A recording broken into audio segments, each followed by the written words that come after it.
Ya estamos de regreso con todos ustedes en esta semana en el Congreso. Vamos con la información. Con motivo del análisis del sexto informe de gobierno que presentó el presidente Enrique Peña Nieto en el Senado de la República, se realizó la comparecencia del secretario de Economía, Ildefonso Guajardo Villarreal. El presidente de la mesa directiva procedió a tomar la protesta correspondiente al funcionario federal. Vamos a ver todos los detalles de esta comparecencia. Maestro Ildefonso Guajardo Villarreal, en los términos de lo dispuesto por los artículos 69 y 93 de la Constitución Política de los Estados Unidos Mexicanos, le pregunto, ¿protesta usted decir verdad en la información que exponga a esta Asamblea y ante las preguntas que le formulen las señoras y los señores senadores? Sí, protesto. De no cumplir con el compromiso que asume ante este Pleno, la Cámara de Senadores estará en posibilidad de iniciar los procedimientos a que haya lugar. En su intervención inicial, el secretario de Economía inició con lo relacionado a las negociaciones comerciales internacionales. En este sentido, expuso que el 21 de abril de este año se estableció un acuerdo, en principio, dentro de la modernización del acuerdo comercial con los 28 países que conforman la Unión Europea, que dará un nuevo paradigma a los exportadores mexicanos al continente europeo. También se refirió a las negociaciones del acuerdo comercial de América del Norte. Que la regla de petroquímicos, la de acero, la de vidrio y fibra óptica fueron alineadas a los mejores intereses de la industria nacional. La regla más compleja fue la automotriz. La regla finalmente aumenta el requerimiento de contenido regional que nos permite exportar a arancel cero y sin restricciones los automóviles que México podrá exportar en América del Norte de manera ilimitada. Al hacer referencia al concepto de misión que tiene la Secretaría de Economía, que es fortalecer el mercado interno y la atracción de inversión nacional y extranjera que mejoren las condiciones de vida de mexicanas y mexicanos, el senador Emilio Álvarez contrastó este objetivo con la realidad. Aseguró que esta dependencia le queda a deber mucho a México y a sus ciudadanos. Y este NAFTA es claramente diferente al original porque los derechos laborales, los derechos ambientales, el capítulo anticorrupción le dan una calidad superior al acuerdo que acabamos claramente de comprometer para supervisión de ustedes y para firma de los ejecutivos. El capítulo laboral garantiza, no es la aplicación extraterritorialidad de leyes laborales, es el cumplimiento estricto de los derechos fundamentales. Se refería al apartado laboral en la negociación del acuerdo comercial trilateral. Ahora sí vamos a escuchar lo que señaló el senador sin grupo parlamentario Emilio Álvarez y Casa en su intervención. México, señor secretario, es un país rico, lleno de gente pobre. Este es el país donde aumentan los millonarios con grandes fortunas, muchas de esas fortunas mal habidas, y al mismo tiempo crecen los pobres, crece la pobreza. Se ha optado, señor secretario, por un modelo que en realidad es una gran fábrica de pobres.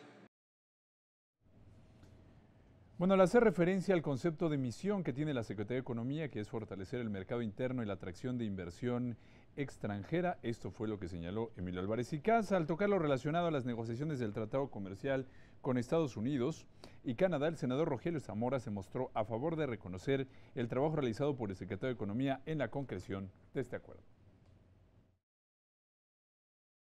Y además que se haya logrado en los términos en los que se logró, porque sabemos que había una presión muy fuerte del país del norte que estaba haciendo que las condiciones en las que se pudo haber celebrado el tratado fueran más perjudiciales para nuestro país.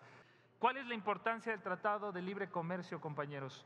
Pues representa $1 billón anuales en toda la región. Al abordar también lo relativo a las negociaciones del Acuerdo Comercial de América del Norte, la senadora Giovanna del Carmen de la Torre reconoció la participación que tuvo Jesús Sea de Curí, designado por el presidente electo Andrés Manuel López Obrador, para estar en el proceso de renegociación de este acuerdo. Hoy se sabe que fue decisiva su participación para destrabar la llamada cláusula sunset o cláusula de extinción. Además, logró cambios sustanciales en el capítulo energético, donde se incluye lo que hoy conocemos como el párrafo soberanista, el cual dice que los tres países tienen total soberanía sobre sus recursos naturales y energéticos, sobre sus instrumentos legales. Al subir a tribuna, la senadora Katia Ávila cuestionó al secretario de Economía en torno a los motivos por el que el 28% de la riqueza total del país se concentra en el 1% de la población. ¿Esa es su idea de un México próspero o entendimos mal y la prosperidad solo era un objetivo asequible para los privilegiados de siempre? Por otra parte, a las micro, pequeñas y medianas empresas tampoco les ha ido bien, pues se enfrentan a la inseguridad, violencia y corrupción todos los días. El senador del PRD, Juan Manuel Fósil Pérez, cuestionó el rol de las instituciones para dar certidumbre en materia económica, pues persisten problemas como corrupción, impunidad e inseguridad, además del destino de recursos para la micro y pequeños empresarios. Como la Auditoría Superior de la Federación señala, tenemos desvíos de recursos. La pregunta sería, ¿qué castigo, qué consecuencias jurídicas tienen funcionarios, proyectistas y emprendedores en el caso de desvíos de recursos, proyectos inviables y tanta tranza que existe con este tipo de proyectos? En su oportunidad, la senadora Indira Kempis Martínez, del Grupo Parlamentario de Movimiento Ciudadano, criticó la indolencia del gobierno federal ante las carencias económicas que persisten entre la mayor parte de la población mexicana. Porque mucha gente en este país se truena los dedos de angustia porque no les alcanza. Ante esta realidad evidente, secretario, le hago estas 10 preguntas. ¿Cuáles son los 3 resultados que considera más importantes de su gestión? ¿La suya fue una apuesta de estabilidad o de crecimiento económico? Bueno, desde tribuna, la senadora Vanessa Rubio Márquez del PRI destacó los acuerdos comerciales de los que México forma parte y sostuvo que nuestro país destaca como principal exportador de pantallas planas y refrigeradores, como uno de los principales 5 productores de automóviles y como el primer productor de plata, jitomate y aguacate. En este contexto, 2 preguntas para usted, señor secretario. ¿Cuáles considera que son los mayores logros de este fin de negociaciones comerciales con Estados Unidos y Canadá? ¿Y cuáles las mayores concesiones que se tuvieron que otorgar en un proceso de equilibrios sumamente complejos? A nombre del grupo parlamentario del PAN, el senador Gustavo Enrique Madero Muñoz señaló la necesidad de crear trabajos que ofrezcan todas las prestaciones de ley, pues actualmente 57% de la población ocupada carece de estas. La precariedad laboral, la elevada concentración del ingreso, refuerzan el sistema de privilegios de unos cuantos, la exclusión de las mayorías en el contexto de este sexenio marcado por la corrupción, por la impunidad y por la violencia. Señor secretario, queremos preguntarle, ¿qué ha hecho su administración para cambiar este modelo económico? A nombre del grupo parlamentario de Morena, el senador Ricardo Agüet condenó que se estén perdiendo empleos a causa del incremento en el precio de la energía eléctrica. Además, sostuvo que la herencia de la actual administración es una crisis humanitaria y alimentaria. Algo pasó que no le llegó nunca los beneficios a los más amolados de este país y como dije hace algunos días, hoy tenemos una sociedad de 10 millones de mexicanos con 88 pesos en nómina, tenemos otros 5 que no ganan ni siquiera eso. El secretario de Economía, Ildefonso Guajardo Villarreal, hizo uso de la palabra para contestar los cuestionamientos de los legisladores, las legisladoras y los legisladores, en primer lugar, a propósito de la renegociación del Tratado de Libre Comercio. Sí, es cierto.